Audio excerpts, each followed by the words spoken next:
Welcome to the Dripping in Black podcast, where we celebrate Black excellence throughout the Black diaspora. Here's your host, David V. Lewis. What's up, good people all across the world? This is the Dripping in Black podcast. I am your host, David V. Lewis. And per usual, we have another fantastic lineup. This lineup is a part of the Inkster High School Student Series. And we have three fantastic former students with us. Miss Sarah Fleming, Idonteá Richardson, and LaTaijah Folkes. All right, so Sarah, say hello to the world. Hello, world. I'm excited to be on the Dripping in Black podcast. We're excited to have you. Idonteá, say hello to the world. Hi, world.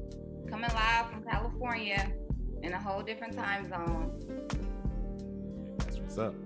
LaTaijah Folkes, say what's up to the world. What's up, world? I'm coming live from downtown Detroit, and I'm excited to be a part of the Dripping in Black series, Inkster edition. All right, so we're gonna engage in a conversation. We're about celebrating Black excellence, and we know that a lot of our former students are doing excellent things, and that's why we had you all come on.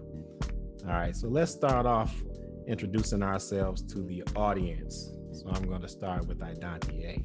Idonteá, if I asked you, who is Idonteá Richardson, what would be your response? So Idonteá Richardson is a woman of integrity, a woman of love, and a woman of business. I was born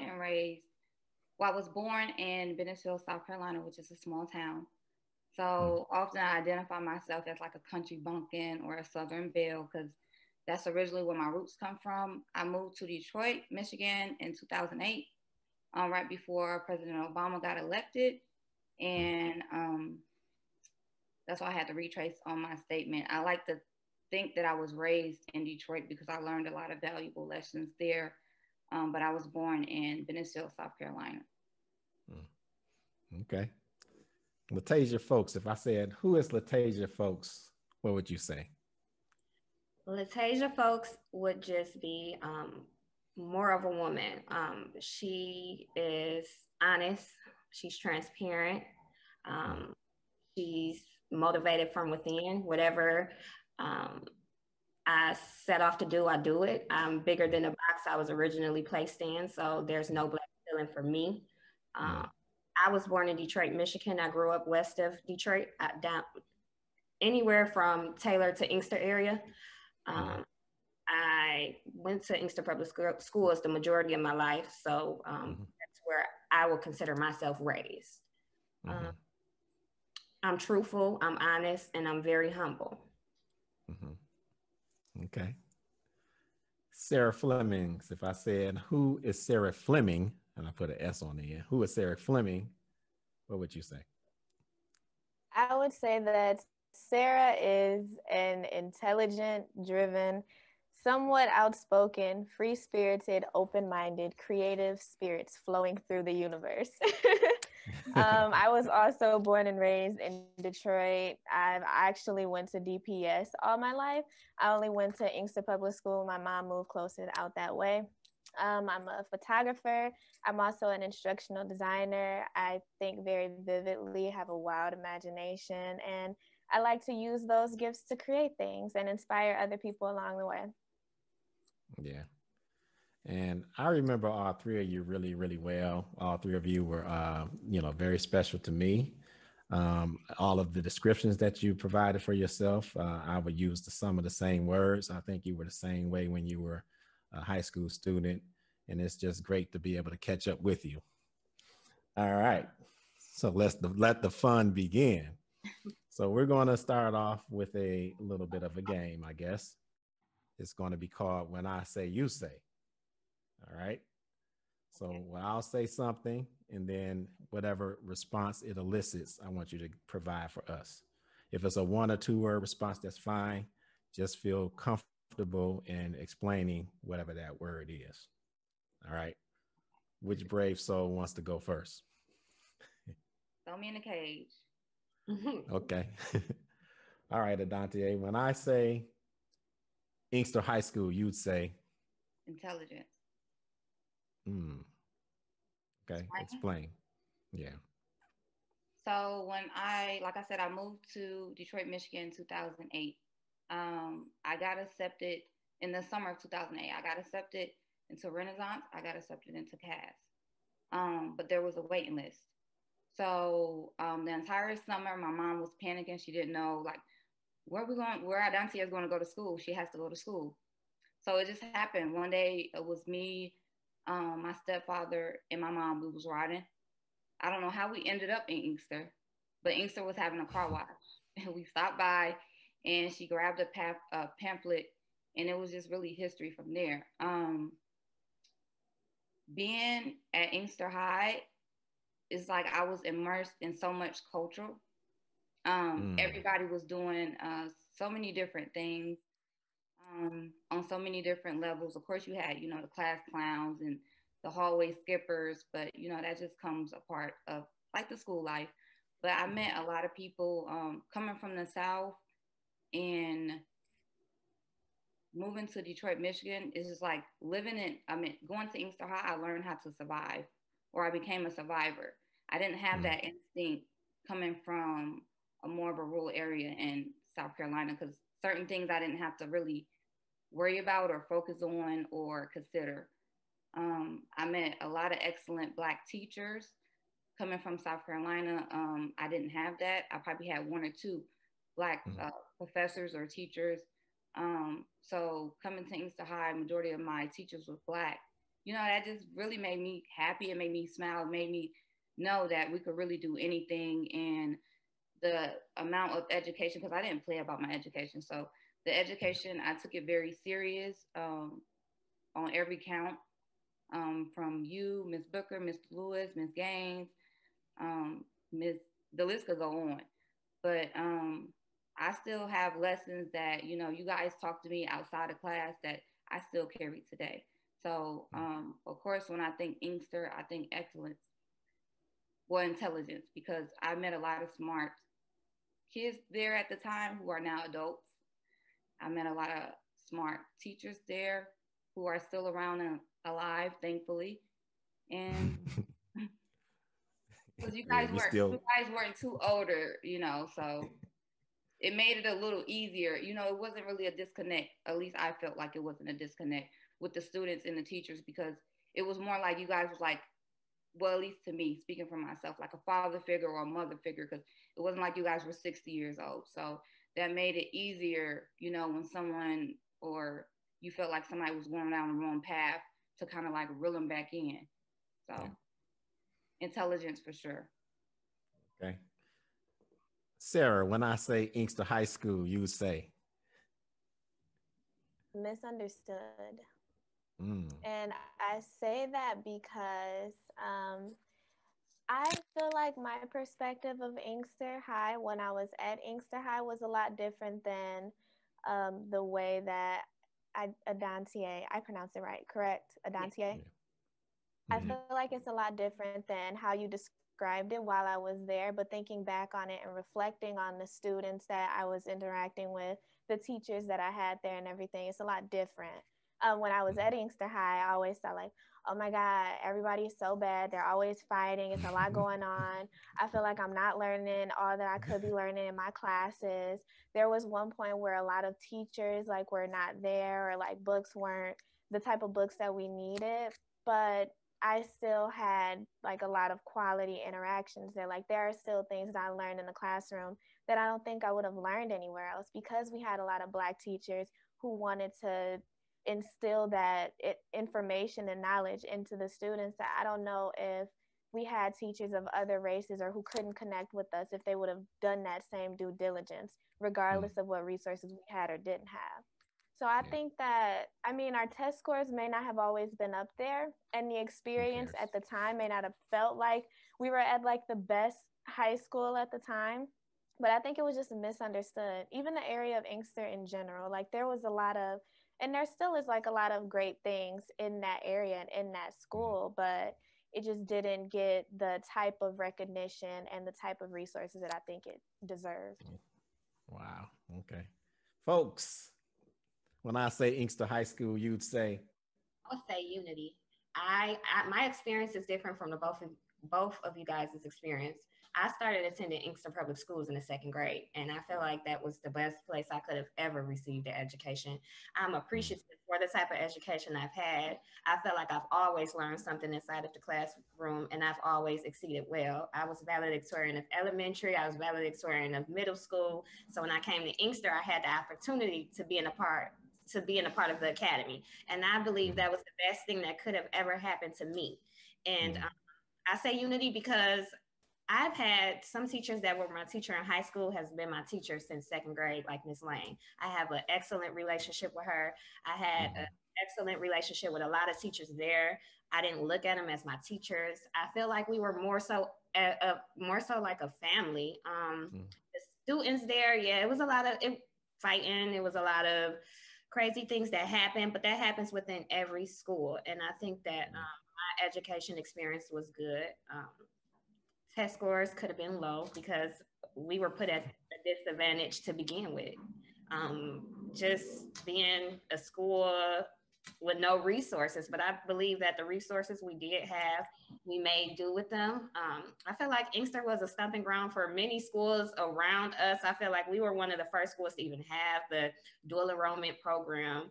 My experience was great, and I feel like the best word would be unity. Everybody stuck together, regardless, right or wrong. If you was wrong, you got dealt with in a wrongful manner. But if you was correct, they uplifted you and they praised you for that. Okay. All right. Wonderful words. Wonderful words. So I didn't get the year that you all graduated, so I'm gonna go around and get that. So let's go with folks first. What year did you graduate from Inkster High School? 2012. One of the 2012. Shut us down, but yeah. Yeah. Idonteá. 12, baby. Oh, 2012 as well?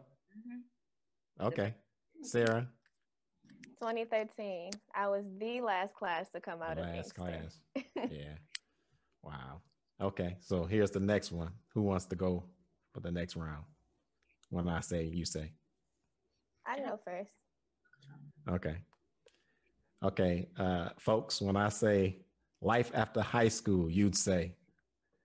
Life after high school, I would say it's been wavy.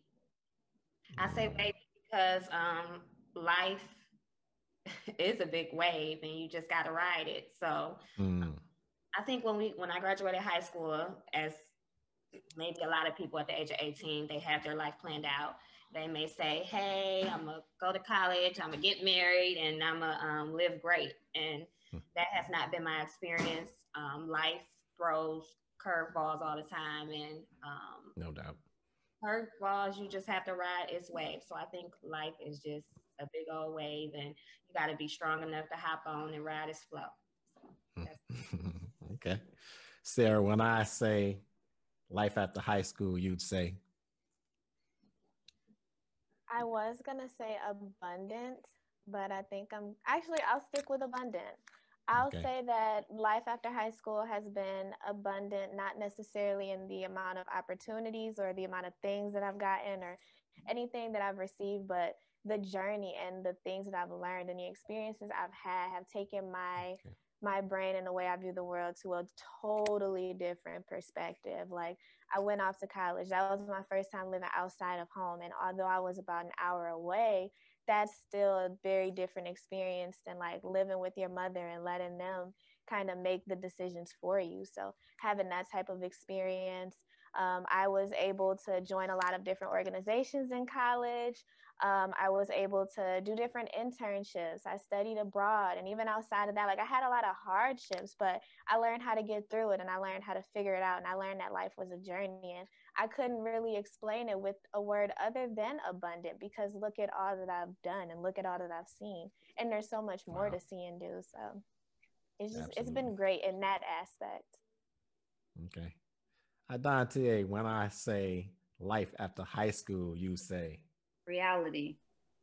So, and I say that because, you know, after high school, after graduation, life gets real quick. You're not a kid anymore. You're out there and you have to experience things on your own now. A lot of people went to college like myself, and I'm pretty sure you ladies did as well, as Ms. Fleming just mentioned. So you're not underneath your parents' roof anymore. Your responsibilities change. You're not being micromanaged anymore. Mm. You're your own boss at this point. So it's just like you have to wake yourself up. Your mother isn't going to do it. Your dad isn't going to do it.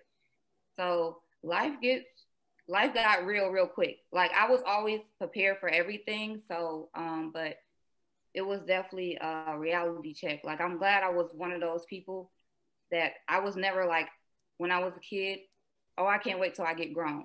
So I just feel like now that I'm an adult, I'm enjoying it because I never rushed the process. Okay. Great responses. So now I want to ask about what's going on with you now. So let's talk to Sarah first. Sarah, what's happening in your life right now? Let's see. So right now in life, for the past 2 years, I've been a freelance photographer. It started off as a hobby and it quickly kind of grown into something more than that. So the past couple months, I've been taking it a lot more seriously. I help manage a space, like a photography studio in Livonia. So I'm actually here now while I'm recording. Outside of that, like my 9 to 5 work, I'm an instructional designer. So what I do is create and design instructional materials for the corporate position that I'm at. We do a lot of external training. So we teach about like mortgages and finances and things like that. I graduated with an economics degree, well, 2 degrees, one in economics, one in interdisciplinary studies. I don't necessarily think I use those, but the information I gained from those kind of influenced the thought process that I have when I approach my instructional design work, but also like my photography business work. I'm kind of in the process of deciding if I want to do photography full time and kind of at that crossroad in my life. So that's what's going on with me right now. Wow. Yeah, that's all exciting stuff. You know, I have a zillion questions going on in my mind. And I'm gonna ask this one because we know that high school teaches you some things and then college teaches you some things, but it's not like it's linear, right? It's not like you take exactly what you learned in high school and college and you see it in the life that comes after, right? But would you say that there's something to be gained from the things that you learned in school that apply to what you're doing today, or no? It seems like it's a discussion out there, like what is school teaching us? So what are your thoughts on that, Sarah? School is in high school, or school is in college, or school is in both? However you want to take education it. And all that. Yeah. So I would say that a lot of the things that I learned in school, whether it's in the classroom or just from interacting with people, I think it's all relevant to what I'm learning and doing now. Like, even if it's random stuff that I learned in a class about bugs, as I go out in the world and I'm looking at different insects or different animals, I have that knowledge to like just have it in conversation or talk about what I learned in class. But also just like the independence piece that you gain from college, or you learn how to network or be social in different settings, or you learn things like turning in your work on time or getting up on time for college, not college necessarily, but like school and things like that. But you learn a lot of life skills, not necessarily just what you learn in the books. I also had a minor in African and African American studies, so I feel like that information was a lot that I learned to look for different authors or do all that type of stuff. So I would say yes. I learned the stuff that I learned in school is relevant now. Okay. Folks, what's up with you? What's going on in the life of LaTaijah Folkes right now? The life of LaTaijah Folkes. I am currently working for a friend of the court. I'm a domestic relations specialist, so I handle child support. You putting your face out there. Court orders, parent time, and all that good stuff, child support. I do marriages and divorces regarding minor children as well. So that's interesting. I'm a law student as well. I'm going into my 3rd year of law school. I attend Thomas M. Cooley. So these next semesters, I will be doing clinics, and I'm excited. So the hard part is Takeover. I'm excited about that. And yeah, so that's the type of work I've always dealt with, helping people. Prior to this job, I worked in Children Protective Services. I've always had the jobs with people and helping them out, but I enjoy it. So it's a lot sometimes. And prior to that, I dealt with mentally ill patients. I worked at the hospital on a psych unit. So I just enjoy helping people. And this is my life. And with my degree, I want to be a prosecutor for a little bit of time. And then I want to go off into private practice and defending criminals. I like criminal law. I like immigration law. So that's going to be me. And that's what I do every day. Yeah. I'm beaming over here because you said that way back in high school and you are on your way doing it. So I'm just excited about the path. The work that you're doing is all helping you. It's going to be something that adds to your knowledge and ability to do the job of lawyering when that time comes. So I'm excited for you. All right, Idonteá, what's going on with Idonteá Richardson right now? So what's going on with me a lot? I wear many hats. So I'm just start, like I have a business now. It's called Hammered Nails. And I created my business in 2016. But I didn't build the appropriate confidence within my brand. So 2017, when I became an e-commerce store, and I started the brand because I wanted to develop something for hardworking women, cancer patients, braiders. It's like women that were always on the go and didn't have time or couldn't go to the nail salon. So I'm going on year 3, July 22nd of this year. And it's been a great roller coaster. I've learned a lot of life lessons through becoming an entrepreneur. I've always been an entrepreneur. If any of you ladies know me, I used to sell candy at Inkster. So it's like they say, it's not on you, it's in you. And it's kind of like I never deterred from that. Right now, I'm actually working with like a big corporation right now. So I will be, of course, announcing it on Facebook so people can support me. But yeah, what my brand is Press On Nails. I don't know if I said that or not, but I do a great justice of informing women of alternatives besides going to the nail salon, because they do not know the cancerous information they are exposed to when they step into the nail salon. So I'm very proud to have even came this far with my brand, and each and every year is growing. It actually excites me how much it has grown, because I never thought I would be the person that someone would want to buy anything from as far as like press on nails. So I'm doing very well with that. As far as education, I just graduated here August of 2020 with my master's in legal studies. So my path is a little different from Ms. Folkes. I know you asked me, did I study the bar? Here in California, you don't have to go through the whole course of law school.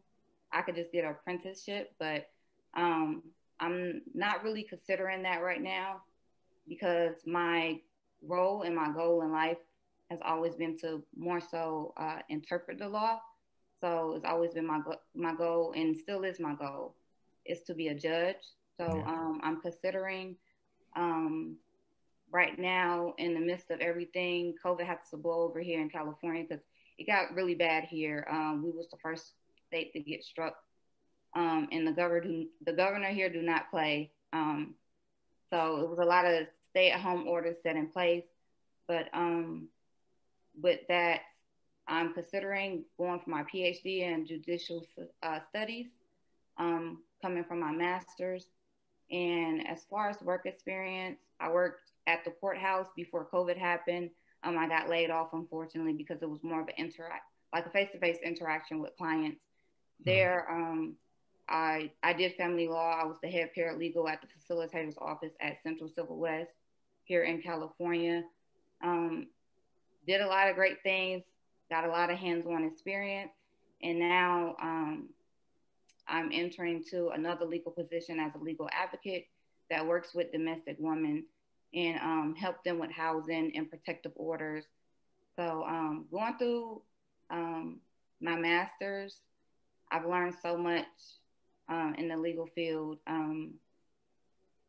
So it's just like you really get in them. I don't know, you may have a question, Ms. Folkes, but it's like you get law school like 3 to 4 years, all in like 1.5. So it made me like, whoa, you know? Yeah. But I knew it made me understand the type of law that I wanted to do, which is technically IP law, which is the acronym for intellectual property. But I just have a STEM in family law. I can't step away from it, and I'm not trying to. But now I know I also like a different form of law. So I've been a family and youth specialist. I've been a detention worker, and now a head paralegal at the facilitator office, and now I'm a legal advocate. So I can't steer away from it. So, and I enjoy doing it.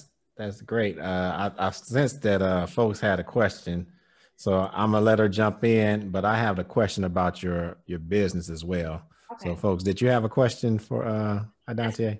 Well, that's real cool because law school is very, very tough. Like 1 year, I wish it's the toughest thing I've ever done, and I think that everyone should go to law school because it just gets you. It's a different type of brain stimulator. So things you will never think you will know about, you will cover it, and it's really just reality based things like property law.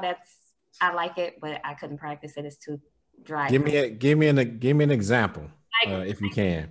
Okay, so in law school, most people who are in law school, they're heading on to their second career. So these people are at least 40s, mid 40s on up. Then you have the few people that's in their late 20s who just come in there I don't want to call us, we just don't know nothing. We're not wise enough. So this, like law school has given me a lot of wisdom. Like it's not really book-based. It's things that you will endure in life that's going to help you interpret the law a lot better. So now I just feel like, I know a little something and I'm excited about it.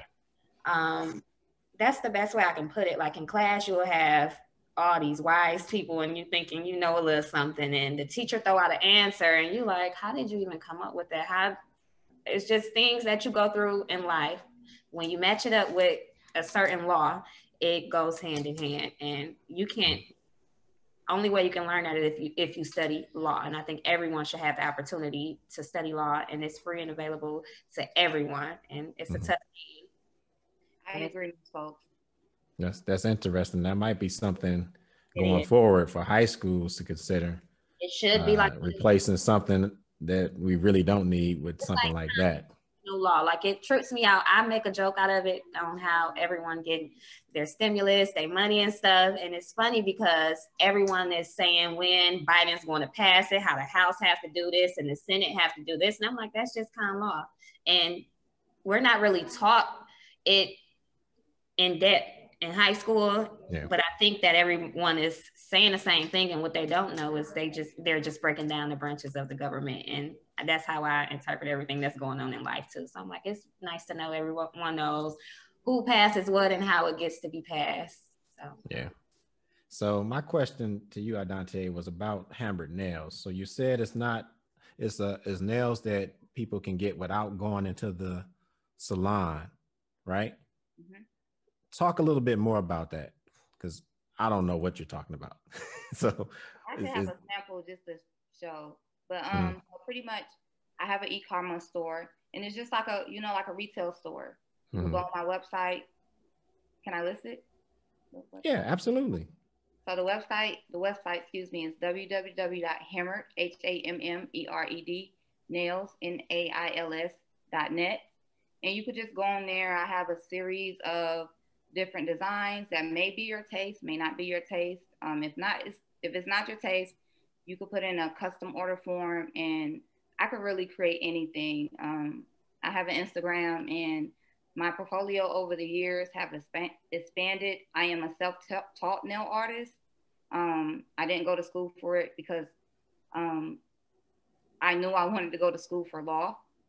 So it's actually good. I could kind of like balance two careers at once, because I feel like life try to tell you can only do one or do like one certain thing. So it's great that I actually kind of have two careers at this point. But you could go on the website, you could pick, I have 30 different lengths and shapes that you could pick from. So it could go all the way down to like a 6-year-old kid, or you want to go like flamboyant and get dragged with it, get the claw nails. I have those too. You could bedazzle them. You could just get a basic plain set. I mean, the options are endless. And I made it that way with my business. So it's just like, you know, women or men, because some men do drag, you know. So let's just be real here. You know, some men do drag. So, you know, it's not. Hey, I ain't mad at you. You know, I ain't mad at you. You'll never get an order from me for me. You taught me that. Just know that. Economics 101, supply and demand. So hey. That's true. That's true. So they go on the website, they purchase what they want, and you send it out to them. Yes, but you have to know your nail measurements first. So you can order a sample sizing kit if you don't know your nail measurements offhand. And your nail measurements is just like a coincide to your nail bed, so that your nails are not oversized. I know this is women talk for both you and Mr. both you and Mr. Women talk is always important to us. So go on. But yeah, it's just really cool. And like I said, I've been growing with it over the course of years. All my designs are copyrighted. They're original. I've created them myself from different inspirations of life. Like I could go out of town and be like, see a mural and I'm inspired. And then I'll go create a set. Or if something is trending on social media or in my community, or if I just go for a walk in California and I see something like a flower and I'm like, oh, that color would be a great nail set. And then I'll just go and create it and just post it on my website, get feedback from it, and just get sales from there. Yeah. All right. Very good. So let's move on. I got a couple more questions for you all. So my next question is, and I want you to think about this. I'm gonna start with Sarah because Sarah's been kind of left out for a minute here. All right. Lawyer talk over my head. So Sarah, here's the question. Knowing what you know now, if you can go back in time and speak to the Inkster High School Sarah, what is something you would tell her? I would tell her it is not that deep. Because I feel like a lot of times in life, not even necessarily with just school, I thought everything was like the end of the world. Like, oh my God, I'm bored. I hate it here. Or like, oh my God, what I'm doing right now isn't working, so it will never work. But over time, I just realized it is not that deep. If you keep going, you will get to where you need to go. And even if you don't ever get there, it's about the journey. It's not necessarily about the end goal. Okay, great. Same question for you folks. The question is, knowing what you know now, if you can go back and speak to Inkster High School folks, what would you tell her? I would tell her to be patient. I would say patient because I wouldn't call myself, I was impatient. I had to pray for patience. And it's because I thought that I was so eager to just accomplish something else.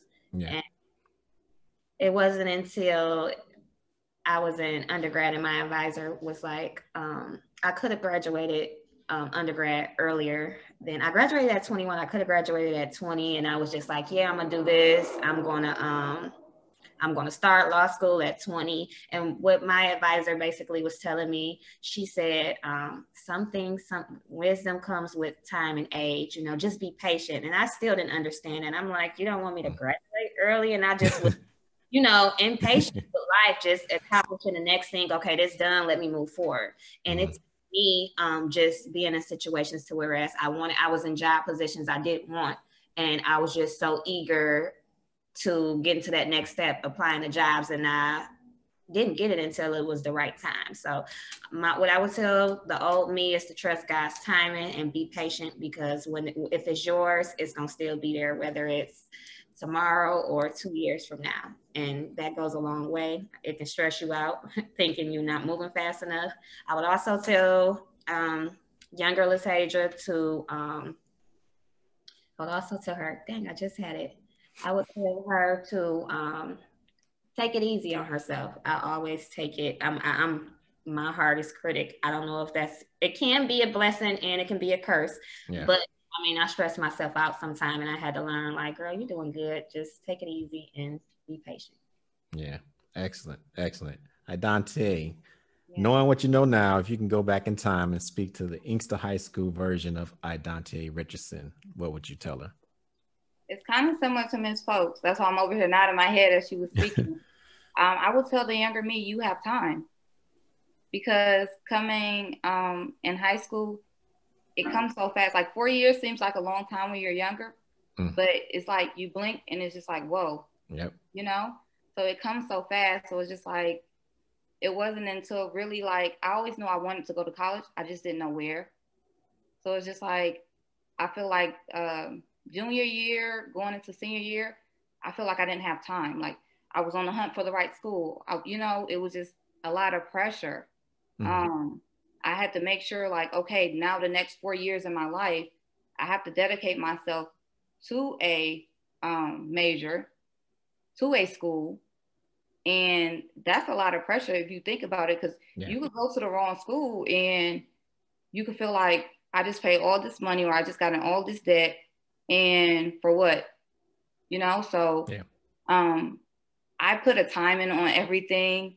And that's just me just naturally being a planner and trying to pre-organize my life, because I'm like shy 3 years of being 30.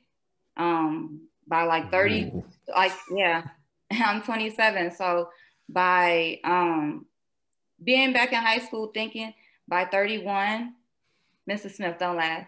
By 31, I thought I was going to be married, having kids, you know what I'm saying? But it's just like, you have like an outlook of life. And it's just like, then I thought 30 was old. Now I'm almost 30. I'm like, don't you dare call me old. Yeah, come on over here.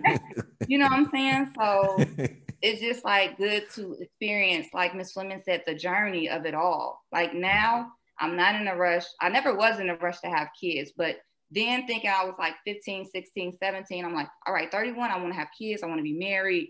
I want to have my career. But my career is now just getting started at 27. You know what I'm saying? So it's just like, okay, now if I have kids at 40, then it is what it is. I'm okay with that now. But the younger me, I was like, no, it needs to be like this. So I would definitely tell myself like, time, like it takes time. Great things take time. You can't rush anything. Having a family, having a career, being a wife, it naturally is going to come. Yeah, that's great advice for, any of younger ladies that are watching, right? It's important that it comes when it's supposed to, right? Not just some kind of arbitrary idea of what you think it is, right? It's important to find the right person to marry and for the right person to have kids with. It's not so much about having it before a certain age, right? Right, exactly. All right. So I got a couple more things. I already gave y'all the precursor to the final question, but before we get to that, I want to ask you, 5 years from now, what's going on with you? 5 years from now, everything's worked out as you planned. What's going on with you? All right, let's start with Sarah again. 5 years from now, I will be a high fashion editorial photographer, probably not living in Michigan, possibly Atlanta, maybe New York, maybe Cali, but I will be living out my passion and my dreams and succeeding in that. Okay, excellent. Let's go, folks. I will be 5 years from now, I will be a prosecutor. I'm already scared. People together. No, I'll be a prosecutor 5 years from now. My goal is to get licensed in a different state. I don't know. I like big things. I want to go where it's busy. So a part of me, I'm loving New York, but I want to go somewhere warm as well. So I don't know. I want to be licensed in a different state. I'm not sure where that state will be. And I want to be able to like vacation away to that state during the colder months here. But I'll be a prosecutor finishing up my career. I'm gonna give prosecution 8 to 10 years of me, and then my whole goal until I'm done with practicing law, I want to defend people from low economic backgrounds. I think that we are at a disadvantage, so I'm a fighter. No doubt. Take on everything that needs to be taken on, and I think that the system is crazy.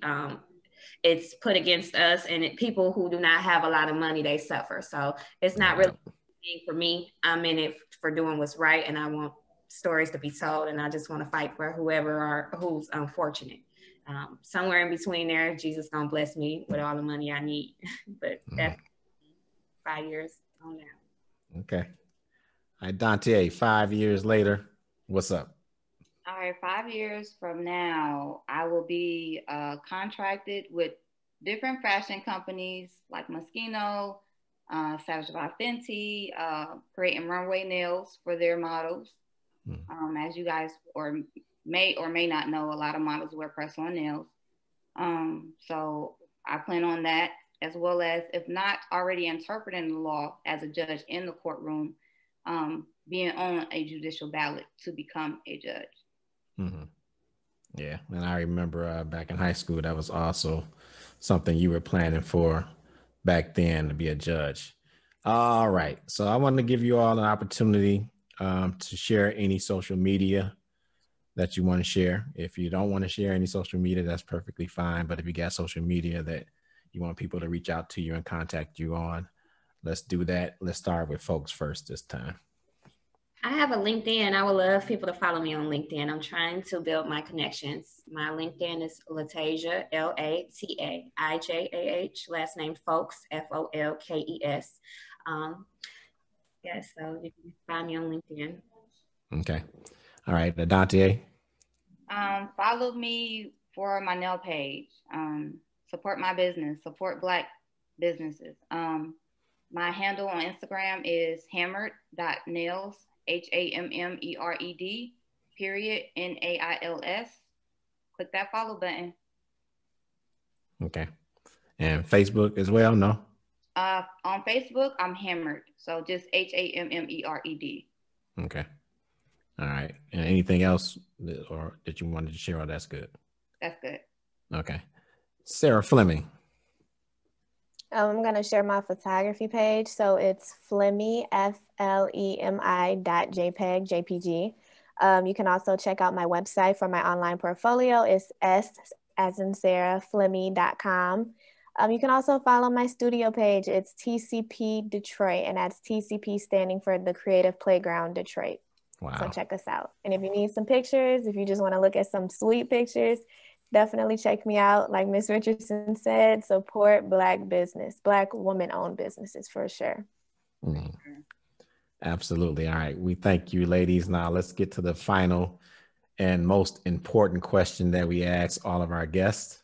All right. And that question is, and you all can answer as freely. I'm not going to pick a person to answer, but have you ever been on the cover of a magazine?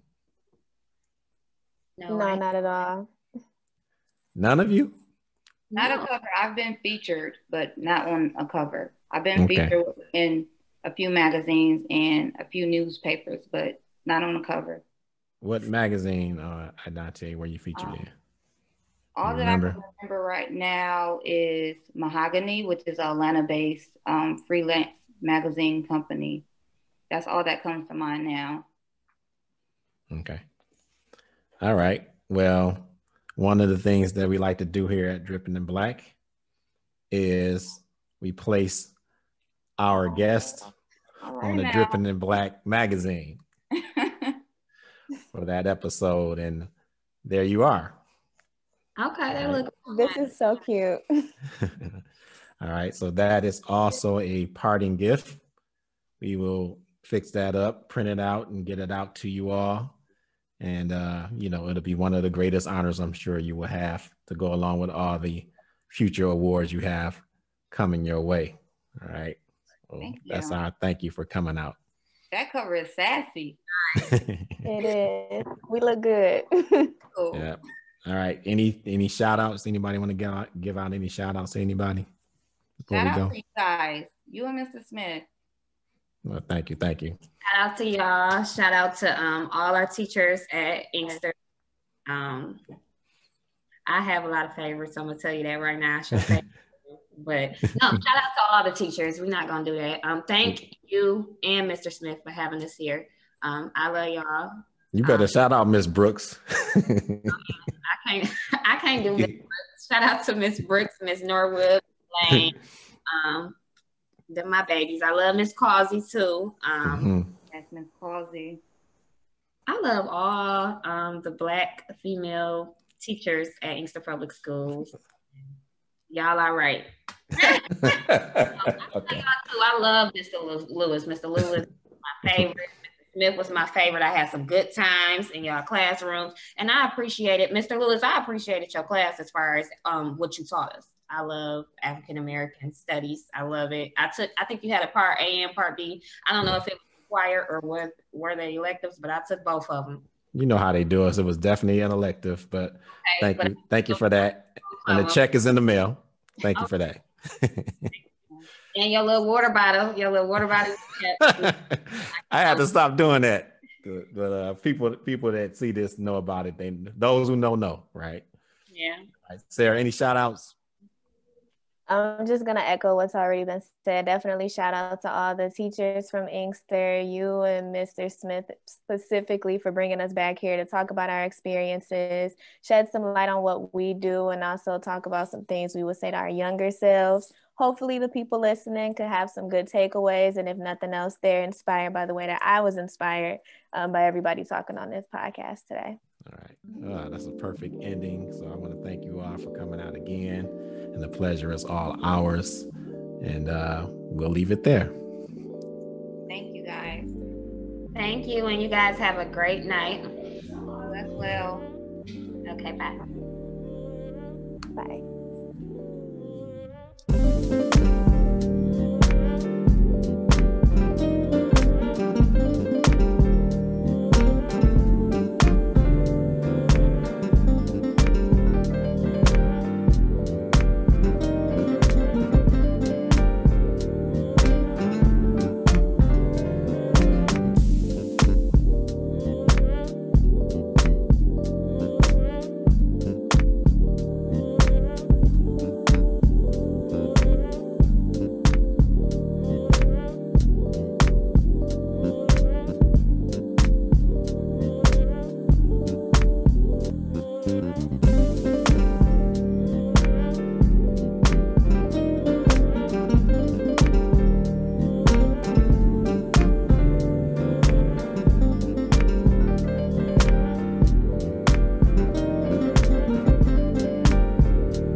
Just experienced a Dripping in Black production.